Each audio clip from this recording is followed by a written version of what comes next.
நேற்றிரவு சுட்டுக் கொல்லப்பட்ட சமூக செயற்பாட்டரான டான் பிரியசாந்தின் கொலை தொடர்பான சில தகவல்களை வெள்ளம்பெட்டிய போலீசார் இன்று கொழும்பு நீதவான் நீதிமன்றத்தில் தெரிவித்துள்ளனர். டான் பிரியசாந்தின் சகோதரர் ஒருவர் சில ஆண்டுகளுக்கு முன்பு வெட்டி கொல்லப்பட்டார்.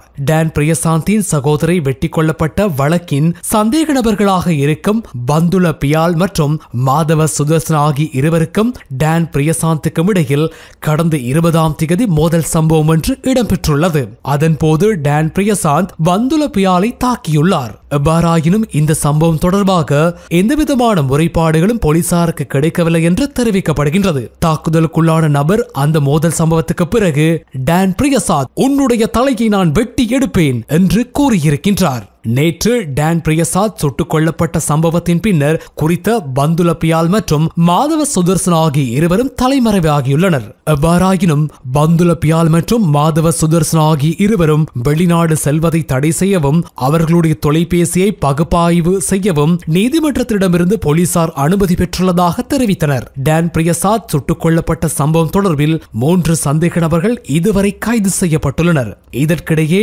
டான் பிரியசாந்த் சுட்டுக் கொல்லப்பட்டமை குறித்து விசாரணை செய்வதற்காக 6 போலீஸ் குழுக்கள் பயன்படுத்தப்பட்டுள்ளதாக தெரிவிக்கப்படுகின்றது.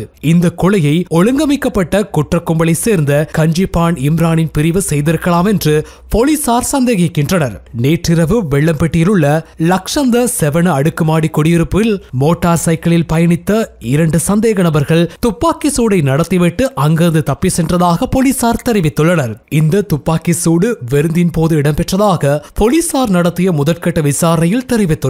துப்பாக்கிச் சூடு பிஸ்டல் ரக துப்பாக்கியை பயன்படுத்தி நடத்தப்பட்டதுடன் துப்பாக்கிச் சூட்டில் காயமடைந்த டான் பிரியசாந்தில் அனுமதிக்கப்பட்டார். அவரது தோள்பட்டையில் 2 துப்பாக்கிச் சூட்டுகளும் மார்பில் 2 துப்பாக்கிச் சூட்டுகளும் காணப்பட்டதாக வைத்தியசாலை பேச்சாளர் ஒருவர் தெரிவித்துள்ளார். கொலை செய்யப்பட்ட டான் பிரியசாந்த் ஒரு ஒழுங்கமைக்கப்பட்ட குற்றவாளி மற்றும் போதைப்பொருள் கடத்தல்காரரான கஞ்சிபான் இம்ரானுக்கு எதிரானவராகவும் அவரது போதைப்பொருள் கடத்தல் தொடர்பாக பல சந்தர்ப்பங்களில் அறிக்கை வெளியிட்டதாகவும் இது தொடர்பாக விசாரணை நடைபெற்று வருவதாகவும் போலீசார் மேலும் தெரிவித்துள்ளனர்.